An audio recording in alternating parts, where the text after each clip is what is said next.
ফ্রান্সের president Emmanuel মাখো শেখ হাসিনার আমন্ত্রণে বাংলাদেশে এসেছিলেন।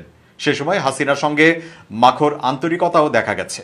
তবে সেই সব পুরনো দিনের স্মৃতি ভুলে গিয়ে এখন নোবেল বিজয়ী ডক্টর মোহাম্মদ ইউনূসের সঙ্গে কাজ করতে বিপুল আগ্রহ প্রকাশ করেছেন ফ্রান্সের প্রেসিডেন্ট। অন্তর্বর্তীকালীন সরকারের প্রধান উপদেষ্টা অধ্যাপক ডক্টর মোহাম্মদ ইউনূসকে অভিনন্দন জানিয়েছেন ফ্রান্সের প্রেসিডেন্ট ইমানুয়েল ম্যাখো।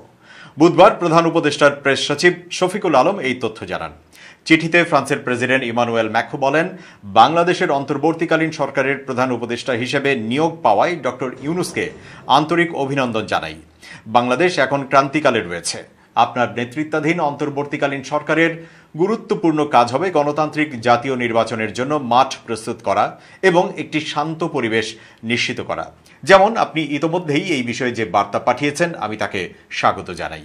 ম্যাখো আরও বলেন, আপনার দেশ যে জটিল সময়ের মধ্য দিয়ে যাচ্ছে, অনুগ্রহ করে জেনে রাখুন যে আপনি ফ্রান্সের সম্পূর্ণ সমর্থনের উপর নির্ভর করতে পারেন। ফরাসি প্রেসিডেন্ট আরও বলেন, আমি বিশেষভাবে আশা করি দ্বিপাক্ষিক সম্পর্ককে ক্রমাগত শক্তিশালী করার লক্ষ্যে আমাদের যৌথ কাজ মানবাধিকার এবং সংখ্যালঘুদের প্রতি সম্মান, জলবায়ু পরিবর্তনের সঙ্গে অভিযোজন এবং দারিদ্র্যের বিরুদ্ধে লড়াইয়ের মতো অপরিহার্য বিষয়গুলোতে চলতে পারে।